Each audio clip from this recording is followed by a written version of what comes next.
RS-1000 में programme कैसे डालते हैं, ऑटो ट्यूनिंग कैसे करते हैं, और मेंटेनेंस में हम चलाने के लिए कौन कौन से पैरामीटर डालने पड़ते हैं। दोस्तों कनेक्शन कैसे कैसे करना है वो मैं इस वीडियो में बात करूँगा, तो आप इस वीडियो को लास्ट तक जरूर देखें, तभी आपको समझ में आएगा। तो कनेक्शन से लेके और मैंने कीपैड कैसे चलाना है मोनार्च का, वो उसके लिए मैंने वीडियो बना रखा है। इसमें सिर्फ कनेक्शंस और पैरामीटर कैसे डालना है मेंटेनेंस में चलाने के लिए, वो मैं आपको बताऊंगा इस वीडियो में। इस वीडियो को अंत तक जरूर देखें दोस्तों। पहले सबसे पहले कनेक्शन की बात करते हैं। जो 3 फेज कनेक्शन होगा इसके RST पॉइंट पे आएगा, उसके बाद 3 फेज आउटपुट इसका चला जाएगा आपके इसका 3 फेज आउटपुट इसकी मोटर को चला जाएगा। उसके बाद ब्रेक का कनेक्शन होगा प्लस एंड PB पे। दोस्तों इसकी वायरिंग चेक कर लेते हैं। वायरिंग ग्राफिकल में वायरिंग चेक, मतलब मोटर पैरामीटर में जाना है, बेसिक में नहीं जाना, मोटर पैरामीटर में जाके मोटर का पैरामीटर डाल के हमें इसे चलाना है। ओके दोस्तों, चलते हैं हम मोटर के पैरामीटर में।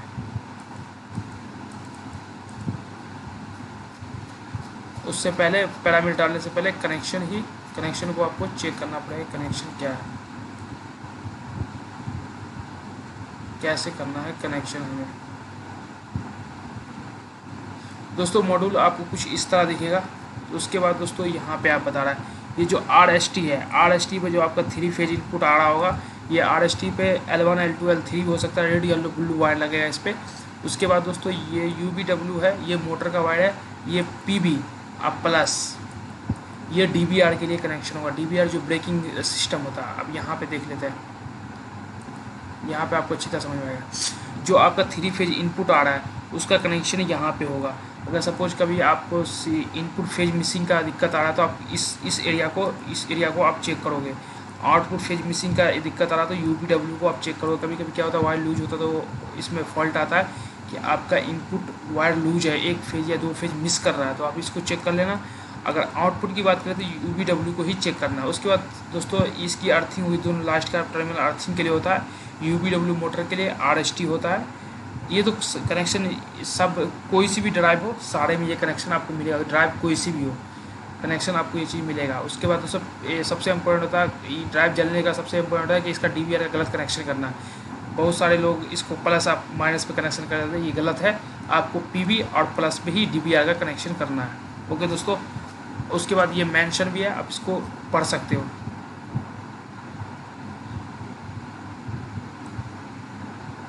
तो आप चलते हैं दोस्तों इसकी टर्मिनल को देख लेते हैं। टर्मिनल पे कनेक्शन की बात कर लेते हैं। ये कॉल्स के लिए है, ये इनपुट के लिए इनपुट, ये आउटपुट है, मतलब ये इनपुट सेक्शन है, ये कॉलिंग सेक्शन है। चैनल 4 चैनल 2 कॉलिंग के लिए, कॉलिंग के सारे पॉइंट लगे हैं और जितने भी LOPCO का कनेक्शन आएगा। इसका लिमिट कनेक्शन, जितने भी इनपुट कनेक्शन होंगे वो यहाँ पे आएगा। और जो आउटपुट जो निकालेगा, जैसे ब्रेक कॉन्टैक्टर के लिए, मोटर कॉन्टैक्टर के लिए, रिले के लिए, डिस्प्ले के लिए, वो आपको 22 से मिलेगा। ओके दोस्तों, उसके बाद कम्युनिकेशन की बात कर लेते हैं। हमें सबसे अभी तो कुछ बात ही नहीं करना है, सिंपल मेंटेनेंस में कैसे चलाना है उसके लिए पैरामीटर सेटअप करना है। हमने वहाँ कनेक्शन कर दिया। अब चलते हैं मोटर के पैरामीटर पे। दोस्तों PG कार्ड भी आपको लेना, PG कार्ड भी आपको लगाना पड़ेगा।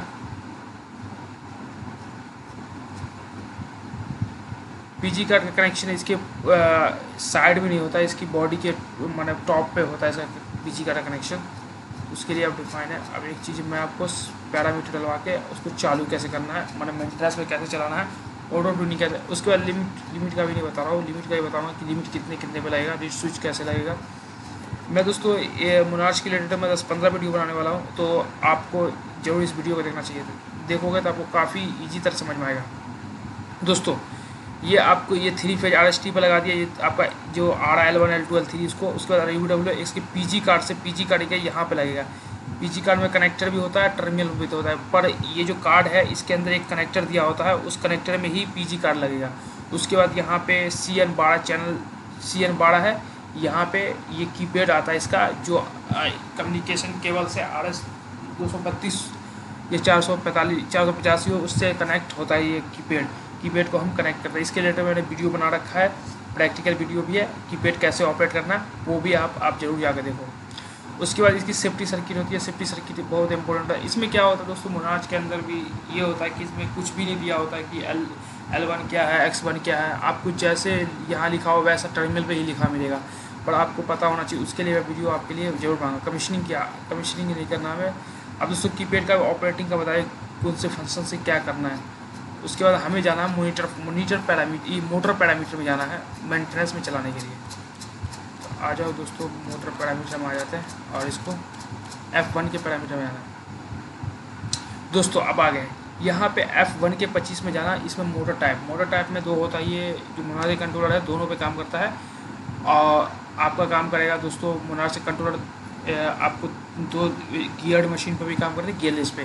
तो आपको ये याद होना चाहिए कि F1 के 25 में आपको गियरलेस मशीन पे चला रहे हैं तो आपको डालना पड़ेगा 1, और गियर्ड मशीन पे चला रहे हैं तो आपको डालना पड़ेगा 0। ओके दोस्तों, उसके बाद इंकॉर्डर टाइप में आपको डालना पड़ेगा 1। साइन एंड कॉस एब्सोल्यूट इंकॉर्डर है तो ये डालना पड़ेगा, इंक्रीमेंट इंकॉर्डर है तो 2 डालना पड़ेगा, मतलब हमें 1 डालना पड़ेगा इंकॉर्डर टाइप में। F1 के सबसे पहले प्रोग्राम कीपैड बटन दबाना कीपैड पे, उसके बाद प्रोग्राम आएगा, उसको आपको F1 में जाना है। F1 में जाके इंटर करना है, F1 के इंटर करके आप 25 बनाना, 25 बना के इसमें ये डालना। उसके बाद पल्स, इंकॉर्डर का पल्स होता है 2048 पल्स चलता है तो आपको वो देगा। कंट्रोल मॉड्यूल तो ये ऑलरेडी डिफाइन, ये सब पैरामीटर ऑलरेडी सेटअप होगा, आपको मिलेगा। ये दोस्तों ऑटो ट्यूनिंग का soft auto tuning 1, soft auto tuning 2, no load auto tuning, with load auto tuning, no operation. ये ऑटो ट्यूनिंग मोड है सिलेक्शन के लिए। हमें सबसे पहले इसमें मोटर का पैरामीटर डालना पड़ेगा, उसके लिए हमें मोटर के पैरामीटर में जाना पड़ेगा, तब मोटर के सारे पैरामीटर डालने पड़ेंगे, उसके लिए मैं जाता हूँ। ओके दोस्तों, F1 में जाना है, F1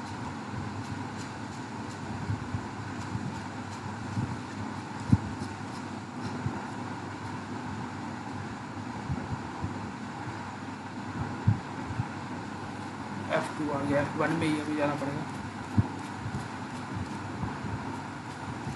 वो मोटर ऑटो ट्यूनिंग प्रोसेस, सबसे पहले आपको F1 के 25 में जाना, उसमें मोटर सिलेक्शन करना कि मोटर कौन सा है, ये प्रोसेस बाय प्रोसेस बता रहा हूँ। उसके बाद आपको ऑटो ट्यूनिंग के लिए 2 प्रोसेस होता है, एक तो है starting auto tuning and rotating auto tuning.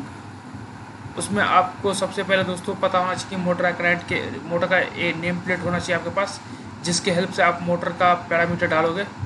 Parameter में जाके तो बता रहा हूँ कौन कौन सा पैरामीटर होगा। बेसिक पैरामीटर अभी मैं बता देता हूँ। उसमें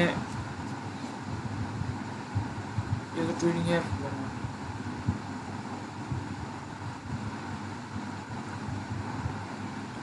F0 दोस्तों ये बता रहा है कि F01 से लेके F1 के 01 से लेके F05 तक, जिसमें आपको फर्स्ट में डालना पड़ेगा। अब मैं बता देता हूँ स्टेप बाय स्टेप। आपको डालना पड़ेगा F1 के 01 में मोटर का कितना किलोवाट है, ठीक है। 1 में आप डाल दिया, फिर आप इंटर कर दोगे तो उसका 2 आ जाएगा। 2 में आपको डालना पड़ेगा मोटर का कितना वोल्टेज है। ओके दोस्तों, उसके बाद 3 आ जाएगा, इसमें बता नहीं रहा, मैं बता रहा हूँ। इसका 3 में आपको मोटर करंट डालना पड़ेगा। 4th में आपको डालना मोटर की फ्रीक्वेंसी लिखी होगी। उसके बाद 5 में डालना पड़ेगा, जो लास्ट है उसमें डालना पड़ेगा आपको मोटर की RPM, जो स्पीड होता है, स्पीड डालना पड़ेगा। इसमें लूप कंट्रोल होगा 2। इसमें अगर आपका वोल्टेज और फ्रीक्वेंसी कंट्रोल है तो आपको 2 डालना पड़ेगा, और क्लोज लूप कंट्रोल है तो आपको 1 डालना पड़ेगा। तो ये आप अकॉर्डिंग टू आप डिसाइड कर लेना। उसके बाद मोटर आपका गियर्ड है तो गियर्ड के लिए आपको 0 डालना है, गियरलेस के लिए 1 डालना है। उसके बाद आपका साइन एंड कॉस माने एब्सोल्यूट इंकॉर्डर है तो अब 0 डाल देना, बाकी ये 1 डालता है। ये भी ये इंक्रीमेंट है तो आपको विथ इंक्रीमेंट अक्सर उसके साथ होता है, 4 वायर का होता है। ये 4 वायर होता है इसमें। तो इसके दो इंकॉर्डर का सप्लाई आता है, 2 इंकॉर्डर को सप्लाई दिया जाता है। उसके लिए ये गियर्ड के लिए होता है, गियर्ड के लिए इंकॉर्डर ये वाला हमें अक्सर यूज़ करते हैं। उसके बाद ये डायरेक्टली बता रहा है कि आपको F1 के 1 से लेके F5 तक आपको मोटर का सारे पैरामीटर डालने हैं। उसके बाद आ जाओ सर चार्ट पे। उसके बाद ऑटो ट्यूनिंग की बात करेंगे दोस्तों। तो ऑटो ट्यूनिंग के लिए आप उसका सोर्स कमांड सिलेक्शन दोस्तों, उसके लिए आपको जाना पड़ेगा F11 में। F11 में दो चीज़ होता है। आपको क्या करना है, स्टैटिक माने मोटर बिना रोटेट किए हुई ऑटो ट्यूनिंग हो, तो उसके लिए दोस्तों इसमें डालना पड़ेगा 1। विथ ऑटो ट्यूनिंग के लिए आपको 1 डालना पड़ेगा। डालने के बाद आपको डिस्प्ले पर शो होने लगेगा ट्यून। उसके बाद आपको दबाना है रन का बटन, वैसे दबाओगे तो ऑटो ट्यूनिंग स्टार्ट हो जाएगा। ऑटो ट्यूनिंग आपका जैसे प्रेस करोगे उसके बाद बटन आफ्टर प्रेस करना, ऑटो ट्यूनिंग कंप्लीट हो जाएगा आपका। ओके दोस्तों, उसके बाद आप मेंटेनेंस में से चला सकते हो। उसके बाद मेंटेनेंस में चलाने के लिए कुछ कुछ फॉल्ट भी आता है, जैसे आपको इनपुट फेज मिसिंग का फॉल्ट आ गया, आउटपुट फेज मिसिंग का तो मैं बता चुका हूँ कि आउटपुट इनपुट फेज मिसिंग के लिए आपको क्या करना है। उसके बाद स्पीड, ऑलरेडी स्पीड डिफाइन होता है, पर आप खुद से भी डाल सकते हो स्पीड नंबर, ये सब डालने की जरूरत नहीं होती है, उसमें ऑलरेडी डाला होता है। मोटर रेटेड स्पीड डालना है आपको F0 के 04 में डालना है, और उसके बाद F03 में डालना है रनिंग स्पीड, मीटर पर सेकंड कितना डालना है, मीटर पर सेकंड कितना डालना है रनिंग स्पीड, वो आप डाल सकते हो। ये डालना है F0 के 3 में, F0 के 3 में अभी दिखाई देता हूँ दोस्तों।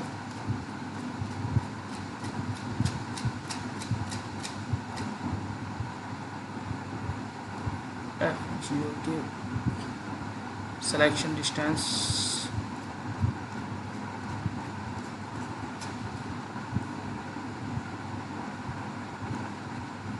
F1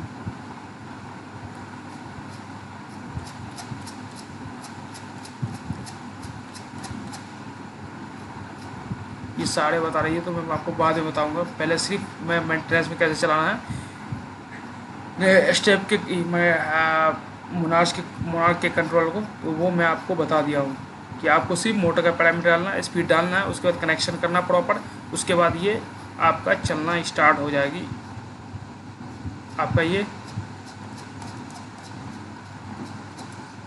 तो ओके दोस्तों, और नेक्स्ट वीडियो में मैं बात करूँगा कि आपको कैसे जर्क, कैसे LOP का सेटिंग करना है, COP का सेटिंग करना है, उसके बाद दोस्तों लिमिट का कैसे कनेक्शन करना, डोर जो है कैसे ऑटो ट्यूनिंग कैसे करवाना है, ये सब चीज़ मैं बताऊंगा। आप सिंपल में मैंने इस वीडियो में बताया कि मेंटेनेंस में कैसे चलाना है मोनार्क के कंट्रोल को, तो वो आप इस मोटर का पैरामीटर डाल दो, उसके बाद ऑटो ट्यूनिंग कर दो, ट्यूनिंग के बाद आप चला लो, एक स्पीड डाल के आप मेंटेनेंस में चला लो, उसको चल जाइए कंट्रोल। उसके बाद आपको हाई स्पीड में चलाने के लिए सारे L के फंक्शन को डिफाइन करना पड़ेगा, L के फंक्शन से लेके X के फंक्शन, Y फंक्शन।